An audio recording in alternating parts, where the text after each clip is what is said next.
The day of the graduation ceremony had started like any other. Crisp air, a hint of excitement, and a sea of parents and students gathering at the school campus. I had parked my car near the entrance and was walking toward the auditorium when my phone buzzed. It was a familiar name, HOA Karen. My first instinct was to ignore it, but curiosity got the better of me. "Hello," I answered, keeping my voice calm. "Why are you blocking my son from using the car I promised him?" she demanded, her tone shrill and aggressive. "He has a right. You're not allowed to interfere." I chuckled softly. "Karen, I'm not interfering. The car is on my property, under my control. If you want to dispute this, feel free to call the authorities. But keep in mind, trespassing laws exist." Her voice went higher, practically squealing. "I will sue you. You can't deny him what I promised." I rolled my eyes and ended the call, deciding to enjoy the ceremony and let her tantrum run its course. But minutes later, chaos erupted outside the main entrance. Karen had arrived, storming through the parking lot with her son trailing behind, attempting to physically access the car she claimed as rightfully hers.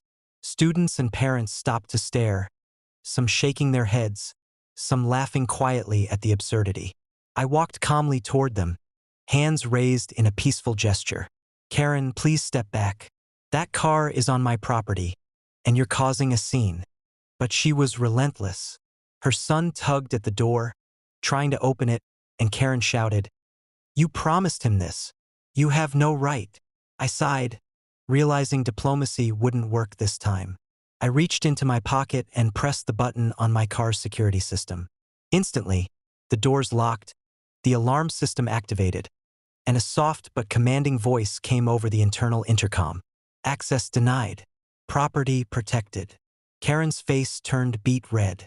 Her son yelped in frustration, banging on the windows. But that wasn't the climax.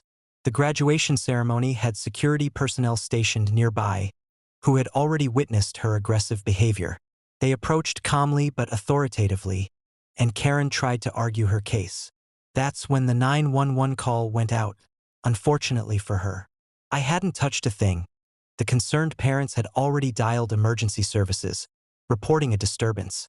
Within minutes, the local police arrived. Karen attempted to explain, pointing at her son, claiming she was simply enforcing her parental rights. The officers, unimpressed by her theatrics, quickly assessed the situation. My calm explanation, paired with the clear evidence that the car was legally on my property and locked, made the situation painfully obvious. The officers gently but firmly placed handcuffs on Karen while her son watched in stunned silence. By the time the ceremony officially began, Karen had been escorted away, and a note had been filed documenting her behavior. The entire event became the talk of the school. Parents whispered about how HOA Karen had tried to manipulate the situation, only to have the law step in and correct her overreach. The security footage showed her flailing, pleading, and ultimately being cuffed right outside the auditorium, a moment that would live in local legend for years. Her son, bewildered and embarrassed, stayed close to me, muttering apologies. I offered him a reassuring smile. "It's not your fault," I said. "She'll learn eventually that actions have consequences." From that day forward, Karen's attempts to control property or enforce imaginary rights were curtailed. She had learned, painfully, that legal boundaries aren't suggestions, and crossing them, especially in a public, highly visible moment, can result in immediate and undeniable consequences. Even weeks later, parents still laughed quietly at the story, and I couldn't help but feel a mix of satisfaction and irony. Karen had attempted to assert her authority, sue me, and disrupt a milestone in her son's life, only to be thwarted by the simplest combination of law, common sense, and a little help from 911. And as for the car, it remained safely parked under my control, a symbol of how petty arrogance often meets an immovable barrier: reality.